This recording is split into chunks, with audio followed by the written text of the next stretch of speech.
Israel और Hezbollah के बीच पिछले काफी समय से जारी भीषण युद्ध अब 2 महीने के लिए रुक गया, यानी दोनों ही पक्षों ने सीजफायर पर रजामंदी जताई। हालांकि युद्ध विराम समझौता टूटने में ज्यादा वक्त भी नहीं लगा। महज 2 दिन के भीतर ये दावा किया जाने लगा कि इजरायली सेना ने दक्षिणी लेबनान में एयर स्ट्राइक की।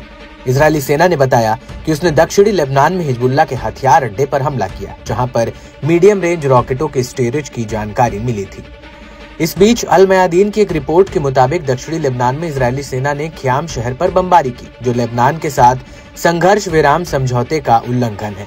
तैबे, रूब अल थलाथिन और मरजायून शहरों को भी इजरायली तोपखाने से निशाने बनाने जाने का दावा किया गया।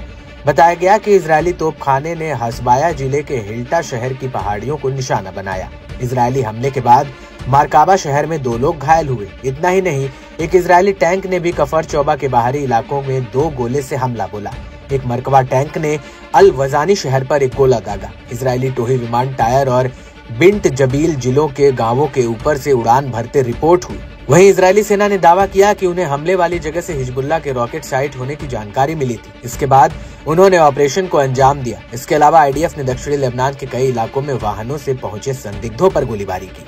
हिजबुल्लाह सांसद ने इजरायल पर समझौते का उल्लंघन करने का आरोप लगाया। हसन फदल्ला ने कहा कि इजरायल बॉर्डर से नजदीक गांवों में लौटने वालों पर हमला कर रहा है। बता दें कि हिजबुल्लाह ने शुरुआत 2 दिनों में ही कई बार इजरायल पर युद्ध विराम का उल्लंघन करने का आरोप लगाया। बताया जाता है कि युद्ध विराम लागू होने के बाद गुरुवार को इजरायल का हवाई हमला पहला था, जो कि लिटानी नदी के उत्तर में बैसारिया के पास हुआ।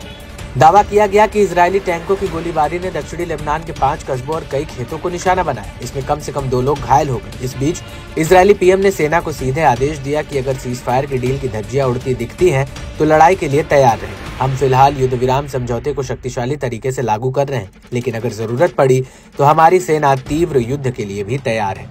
वहीं हिजबुल्लाह ने इजरायल को चिताते हुए कहा कि हमारी उंगलियां ट्रिगर पर रखी हुई हैं। हम लेबनान की सीमा के पार भी इजरायली सेना की वापसी पर नजर रखेंगे। लगातार घटनाओं ने अमेरिका और फ्रांस की मध्यस्थता से हुए समझौते को लेकर बेचैनी पैदा कर दी है। बता दें कि सीजफायर एग्रीमेंट के मुताबिक इजरायल ने अपनी सेना को अलग 2 महीने में दक्षिण लेबनान से धीरे धीरे वापस आना है। इजरायली सेना को दक्षिण लेबनान और इजरायल के बीच की ब्लू लाइन के पार ले जाना है।